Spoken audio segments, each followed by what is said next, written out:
प्रश्न पत्र 1992।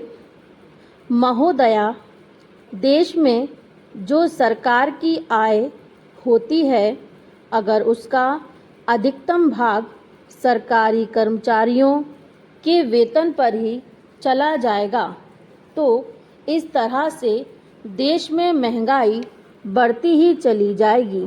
इसलिए हमें इस चीज़ को रोकने के लिए सख्त कदम उठाने होंगे।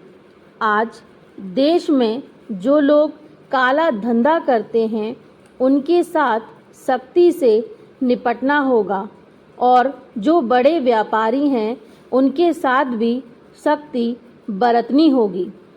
सरकार की इस समय जो नीति है, उसकी जो विचारधारा है, उस पर हमें पुनः विचार करना होगा ताकि इस देश की हालत में सुधार हो सके। 20 करोड़ रुपए का अनाज जो बाहर से मंगाया जा रहा है, इस पर मुझे कोई आपत्ति नहीं है। सरकार ने एक बार अनाज का व्यापार अपने हाथ में लिया था और उसके बाद फिर सरकार ने व्यापारियों के भरोसे पर इसे छोड़ दिया था, लेकिन व्यापारियों ने सरकार तथा जनता को धोखा दिया और उसका परिणाम यह हो रहा है कि अनाज के दाम बहुत ज़्यादा बढ़ गए हैं और वह जनता को आसानी से उपलब्ध नहीं है।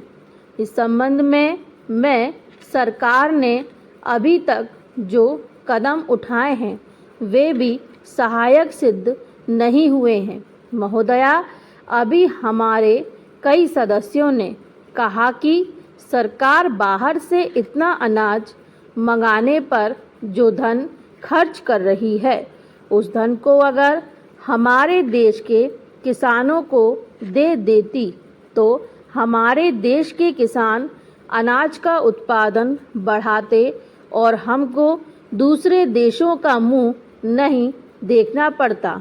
इसलिए मैं चाहता हूं कि अनाज के संबंध में हमारी एक साफ और बिल्कुल स्पष्ट नीति होनी चाहिए। किसान को क्या चाहिए वह हमें दें और किसान से क्या लेना है उसका मूल्य निर्धारित करें। इसके लिए हमें एक राष्ट्रीय मूल्य नीति का निर्धारण करना होगा।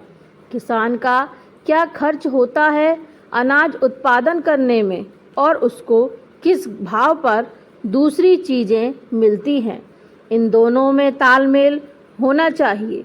किसान गेहूँ पैदा करे, किसान चना पैदा करे, किसान गन्ना पैदा करे तो उसको कुछ तो लाभ होना चाहिए। मैंने पहले भी कहा था कि खेती को नुकसान का धंधा नहीं, मुनाफे का धंधा बनाने पर ही देश में अनाज का उत्पादन बढ़ेगा और खाद्यान्न की समस्या हल होगी।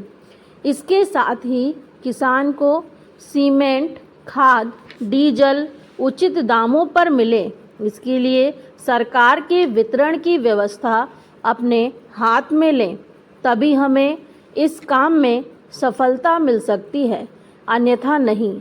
आप कहते हैं कि 1 इंच ज़मीन मत छोड़ो, हर जगह अन्न पैदा करो, लेकिन हमारा इलाका ऐसा है जहाँ पानी नहीं है, इसलिए हम अन्न का उत्पादन नहीं कर पाते।